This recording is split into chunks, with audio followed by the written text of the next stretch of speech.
Welcome back to Bottom Table Tyrants, guys. We are here to go over one of my favorite adventures, the Killing Glare. It is a Shadowrun 2nd edition FASA-made adventure, and I've used it from everything from Shadowrun to D&D, and I'm going to show you guys in this video how I transition those to, from futuristic sci-fi, cyberpunk to Dungeons & Dragons. But first, let's dive in here.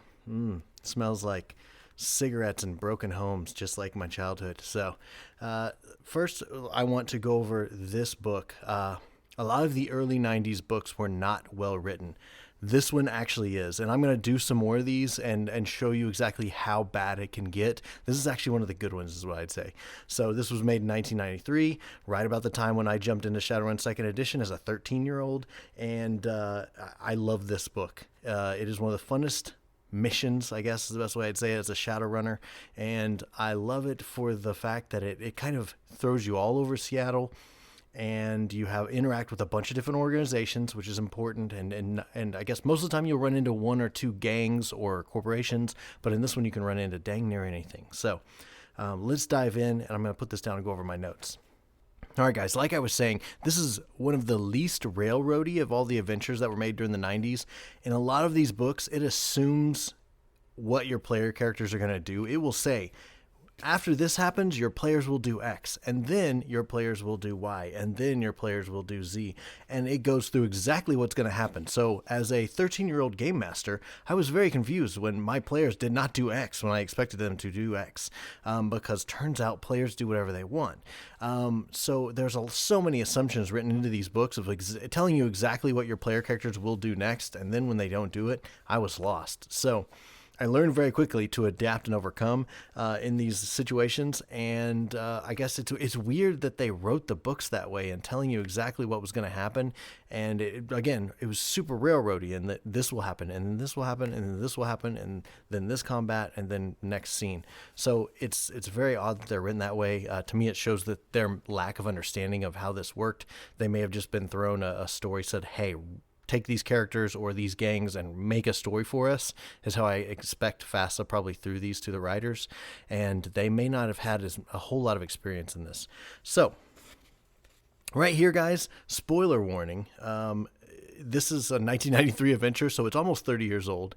But if you want to play this, I highly recommend you sending this to your GM, and that way they can watch this video. And I have all my little cards that I make for these, and I will find a good PDF way to link these in the description below on how they can go pull these up and use them for their own adventures.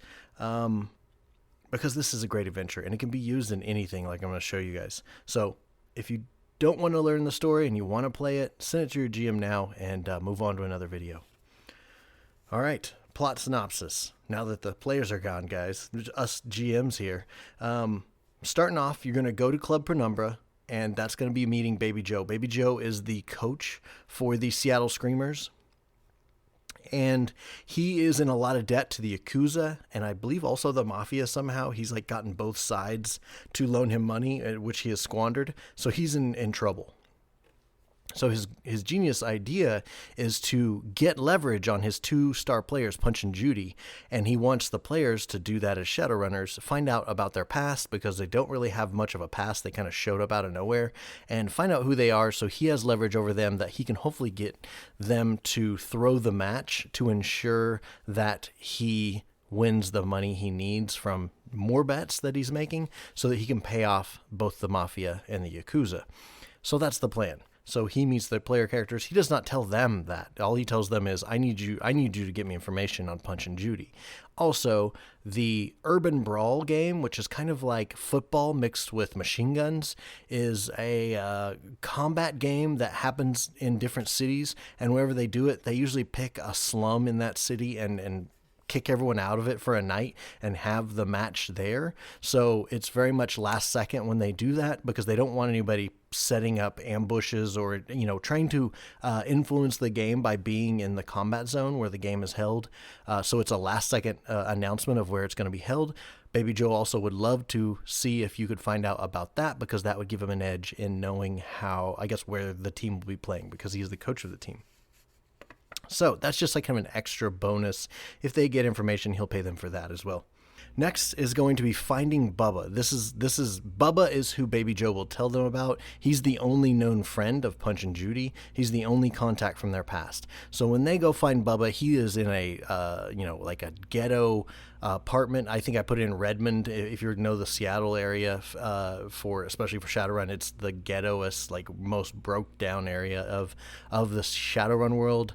And what I did is change it to Waterdeep for the fantasy adventure. And the north along the Troll Wall is also kind of considered kind of this bleak, desolate area where the tenements have been smashed, and so there's kind of just like squatters and stuff in them as well, because of the troll assaults and different attacks that have come into Waterdeep. So that's where he lives in Waterdeep if you're doing this as a D&D adventure. Either way, the players go and meet with him. He rats out Punch and Judy immediately and says they're two elves, and their names are Topcat and Starlight, and they used to be adventurers, as Shadowrunners or as D&D adventurers, and they got in a bunch of trouble with a corporation called As Technology, or in Waterdeep, a group called the Unseen, which is kind of this like necromancer mafia group type thing. But the second he reveals this to the players, two criminals boot open the door and surprise everyone. And again, I'll explain how I do initiative rolls and I guess perception checks here in a second. But they boot open the door and just blast Bubba. Usually I have him in a second story apartment building and he gets shot out the window. And so no matter what, even if the bullets that hit him and knocked him out the window didn't kill him, the 5-story drop would situation, because I want him to be definitely dead for this situation. So unless the player characters just roll ridiculously and also understand that these guys are there to kill Bubba, then rarely are they going to be able to stop this from happening. And I've done this 4 different times and no one ever has. They always kind of protect themselves and not realize that they're going straight for Bubba. So this is Stark and Judas. They're just two medium level, other Shadowrunners, but these guys are willing to do kind of, the bad stuff of Shadowrun world, and do some wet work, if you will, and take him out. So the second they take him out, they're ready to head out. So they peace out. If the player characters fight them, they'll shoot back, but they're pretty much doing a fighting retreat to get out of there. And if anything, they actually pin the murder on Bubba and start spreading the rumor of like, oh, we saw those Shadowrunners, those new guys, they were at Bubba's house whenever he got blasted. So it immediately starts to be I guess the police, the Lone Star, if you know the Shadowrun world, the Lone Star Corporation and other police agencies and stuff in Seattle, or the Town Guard, I guess if you're in Waterdeep, the Waterdeep Guard, start to look for the PCs because of this, and they'll start to talk to their contacts and know that, oh no, you guys better lay low. The Town Guard or the Lone Star are after you. Next is going to be a visit from the Mafia, or in Waterdeep, there's going to be the Zentarum, which is just kind of another Mafia-esque, bad guy group in Waterdeep, and they are going to show up and also question. They want to know why the PCs are involved in this. What are you doing? Why are you looking into Punch and Judy? We want to know what you find out. And so they kind of go to them and say, hey, listen, Baby Joe's up to no good. We want to know what you find out. So they kind of start to set up maybe a double cross type situation for Baby Joe, and that this might not work out so well for him, depending on how the players deal with it. Again, this is just a weird interaction, and I see how the players interact with the Mafia. They might help them. They might tell them to shove off. Either way is fine. Okay, after that, depending on what they're doing, usually I'm having them do legwork, meaning that they're going out and trying to talk to their contacts. I always give the players contacts, like I explained in some of my other videos. I give them 3 to 5 contacts.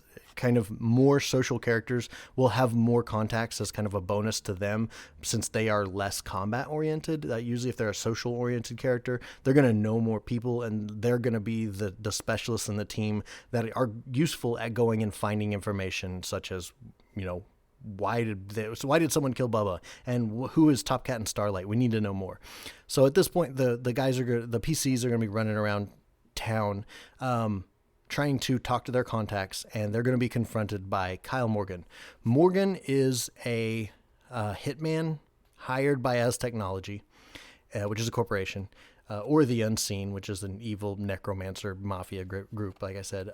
And he has been hired, and he works for As Technology very often to hunt down the Shadowrunners and stop them.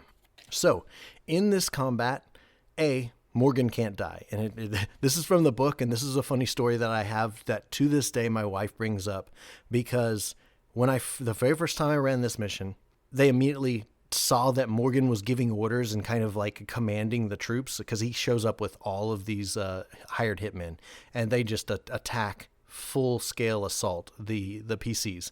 In this situation, they were kind of in their like bunkhouse, their safe house, and all of a sudden they were on every door. They couldn't get out the back. They couldn't escape. They were just totally surrounded. And they were like, okay, let's take out the leader. Since we can't kill all of them, let's take out some of the important guys and see if that helps. So they started focusing fire on Morgan, and there was just nothing I could do. They were just rolling unbelievably, as of course it happens. And so he was going to die. In the book, I'm dead serious, and I will post that up here, how it says to save him. It says to have his friend, I want to say it's Perwinar or somebody, it's like a As Technology dragon who's his buddy, show up invisible. An invisible dragon shows up and scoops him up and takes him out of there. And so when I told my characters that he just disappeared, one of them used their magic powers to look into what do they call it in Shadowrun? There's like a magical realm and the dimension, and that like kind of parallels the regular dimension, the astral plane. That's what it is. And he looked into the astral plane, and I had him see this dragon flying off carrying Morgan, and they were both invisible. And they were like, "Are you kidding me? A dragon picked him up and ran off?" And I was like, "I'm dead serious. This is what it says to do in the book." And they were like, "There's no way. There's no way." So I was like, "Well, hold on. Let's take a break." Got the book out, showed him where it was. Laughs were held by all, because it's just that ridiculous. And again, this is that 90s like ridiculousness that you can find in some of these books.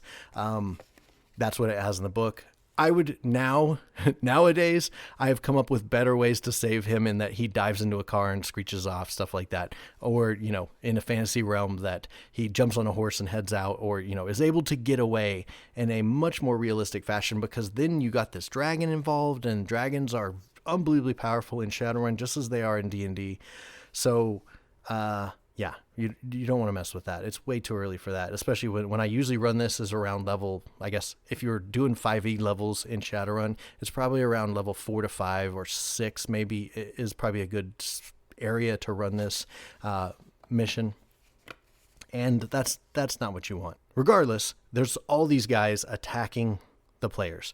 So I have Punch and Judy show up on a motorcycle and just go murder ninja mode on them, helping out. Again, I don't want them to steal the spotlight, but I want them to show up and help even the odds, so that the player characters see that they have a chance and don't just give up. So Punch and Judy help. They don't steal the spotlight, but they help out. And then after the fight, they pretty much confront the players and go, "Listen, we know you're looking into us.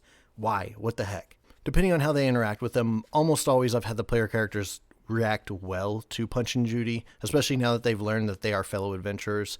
Pretty much he tells them, I guess Punch and Judy tell them not to tell Baby Joe, just to go ahead, tell them we're adventurers. That's no problem. Tell them we're Shadowrunners. No big deal. And go ahead and collect your money. There's not a whole lot he can do. Unfortunately, these guys, As Technology, are a problem. This is who we're hiding from. This is why we had to change our identity, and it looks like we're going to have to do this again. So either way, they're like, well, we're screwed anyways. We're probably going to have to do this again, change our identities again, because, obviously this new identity as these urban brawl players isn't working. It was too high profile. People saw us on the screens every day, and they figured out who we are.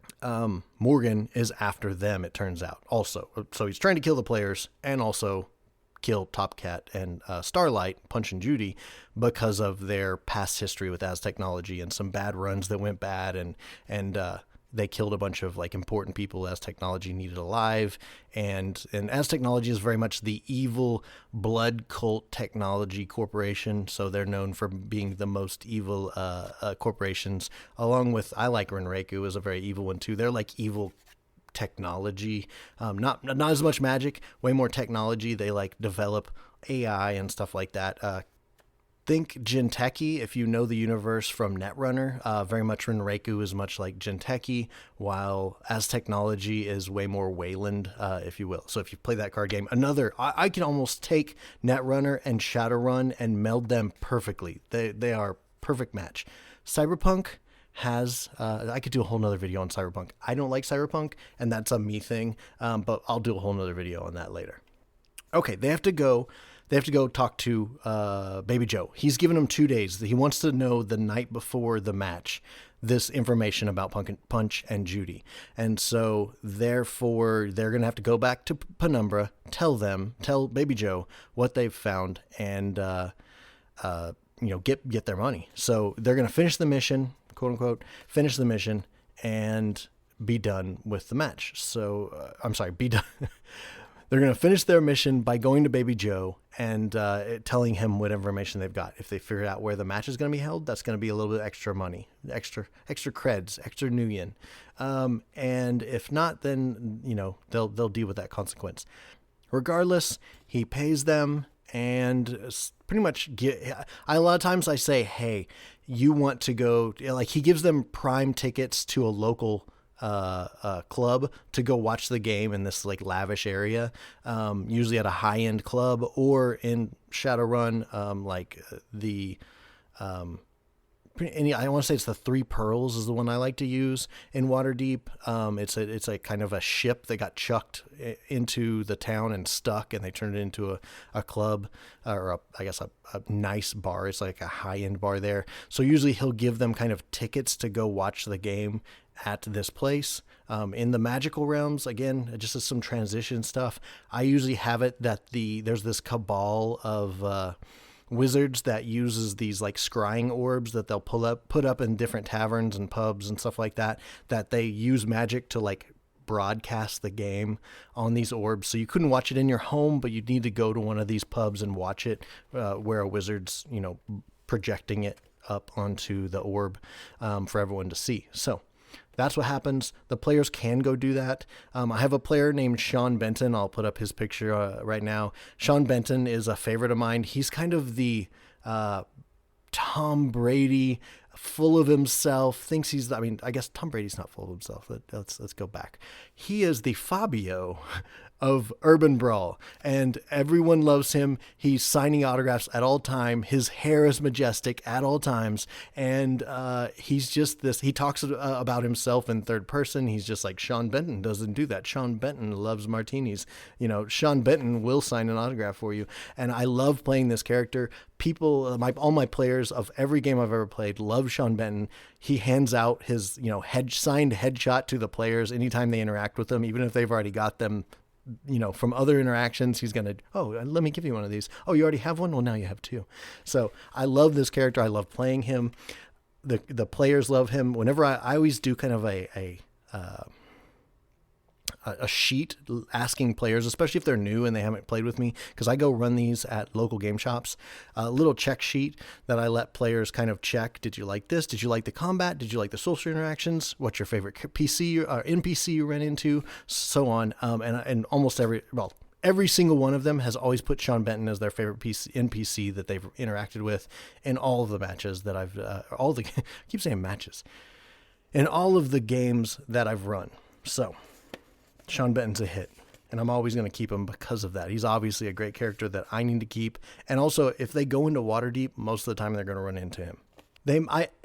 This all depends, because this is a one-shot, this all depends on how much time is left, because I have one more big combat, being the Super Brawl, which is the Super Bowl of Urban Combat. It is the Super Bowl of this league, and of course the Seattle Screamers, and I can't think of the other team, something Giants, I can't remember what the other team is in Shadowrun version, are playing against each other. And it turns out that they'll see on the TV, they'll see Morgan playing for the other team. If they watch it in any, even just walking down the street, if they're walking around town or something like that, I'll say that one of them sees on a TV screen, or as they walk by a pub in a fantasy version, they'll see on the orb, Morgan's face as he is in full uniform of the other team. That's not Waterdeep. I think I did I think I did the Baldur's Gate Brawlers for the fantasy version. So it was like Baldur's Gate versus Waterdeep.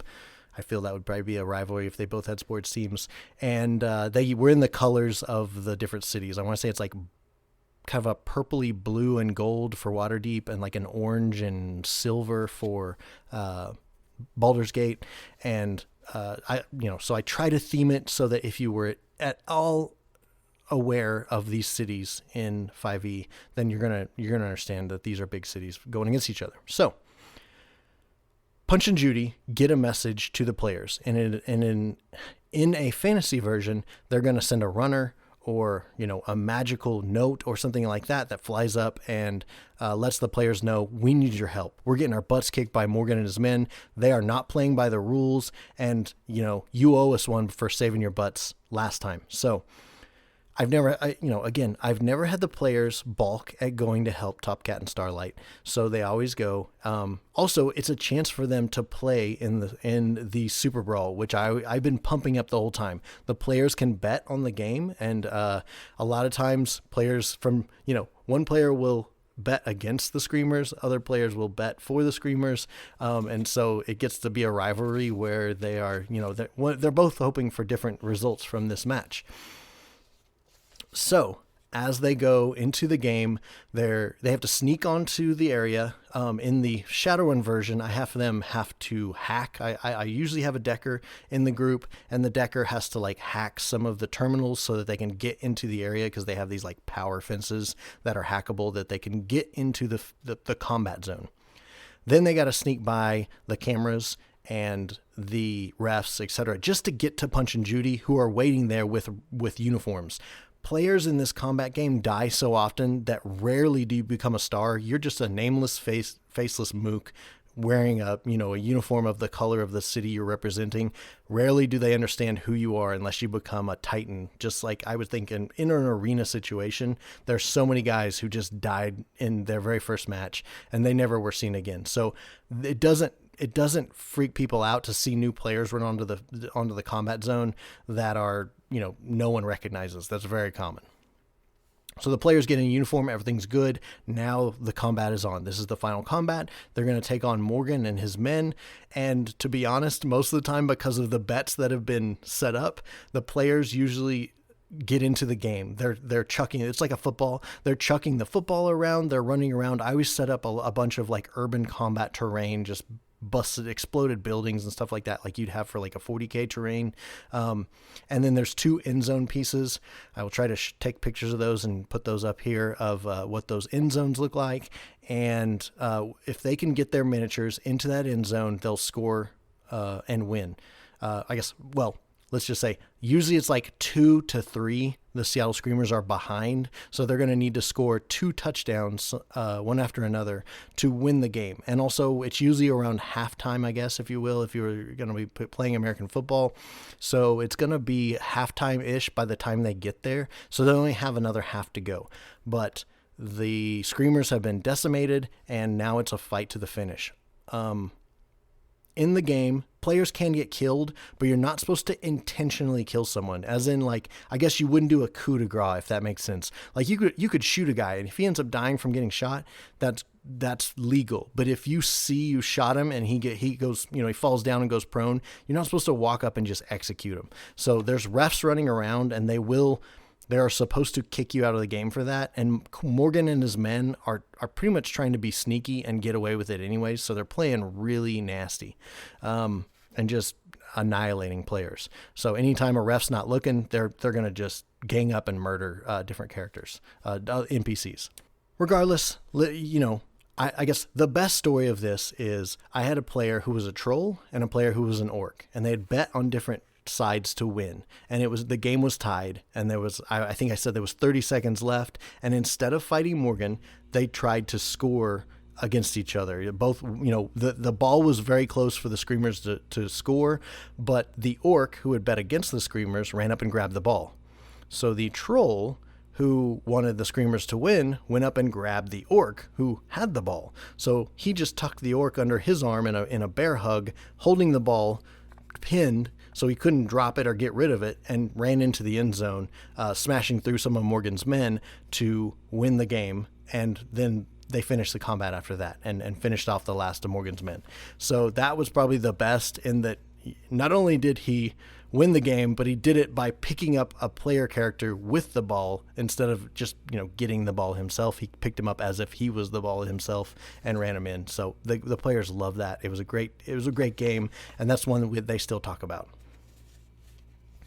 Okay, let's talk about the last things here.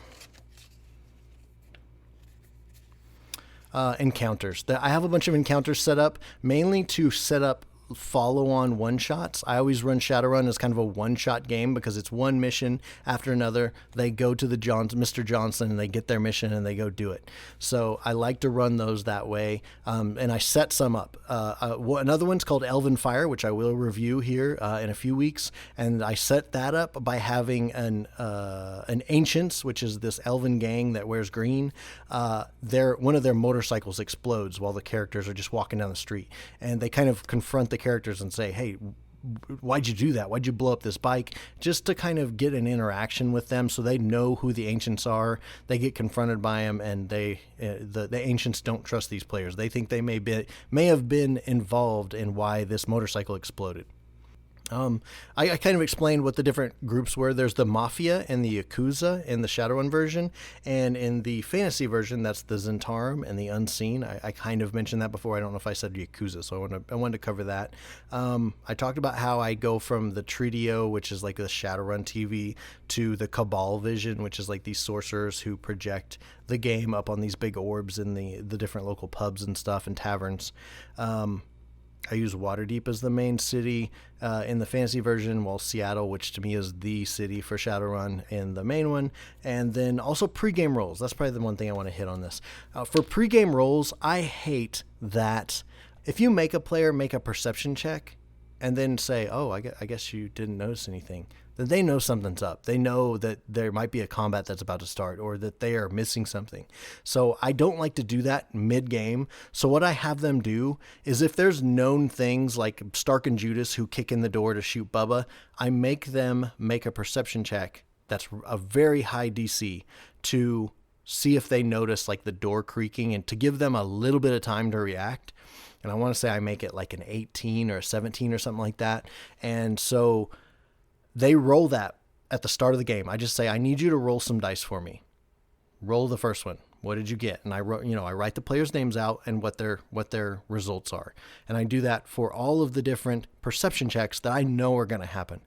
Then I do some just in case perception checks, and/or these can also just be for anything. If they're trying to assess something that's important, like an Arcana check or something like that, to know what this person's doing. I like to do those ahead of the time. That way I can just reference that, and I tell them, this is what I'm going to do. I'm having you roll these now, so that way if you're walking down a dark hallway, I don't have to stop you and say, please roll a perception check, because then you know something's going to happen. If you do well, I'm just going to tell you, while you're walking down this dark hallway, you notice a light flicks on down the hallway underneath one of the doors. You perceive that because they rolled well at the first of the game, and I'm going to be able to check that first. So then they know. Or if they didn't roll well, all of a sudden, as they walk further down the hallway, the door opens and someone grabs them and pulls them into the room. So they weren't ready for it. They rolled poorly at the first of the game. And now that's how I deal. That's how I do my perception checks, is I do them early on before the game even started, so they don't know what they're for.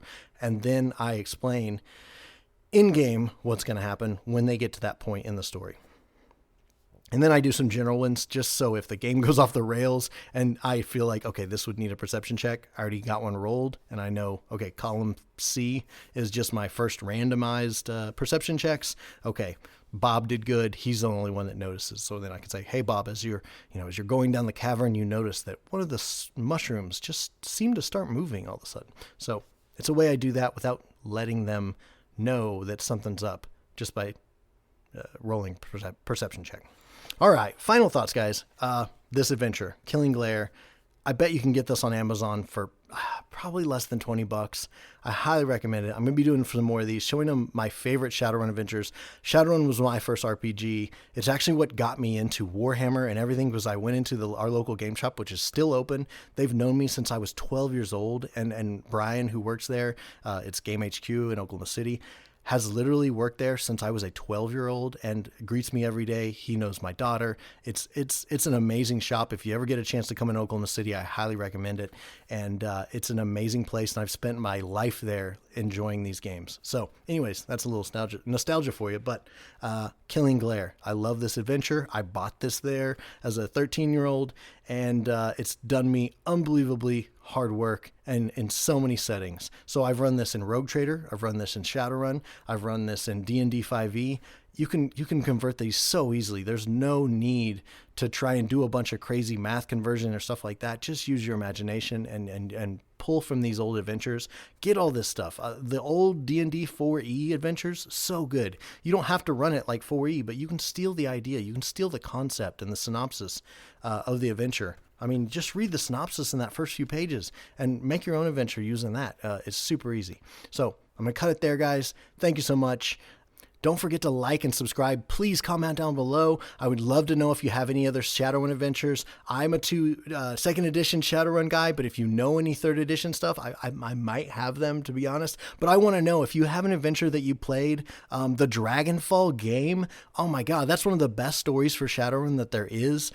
Man, the Dragonfall adventure for Shadowrun, the video game, Shadowrun Dragonfall, so good. That story, take that story. I'm working on converting it to a game, but that story is one of the best there is. So if you want to play a great Shadowrun game, get that on PC. It's probably super cheap on Steam right now because it's old now. But that is one of the best Shadowrun stories that you could find. I think that's it. Please, guys, comment down below if you have anything, and thank you. Leland out.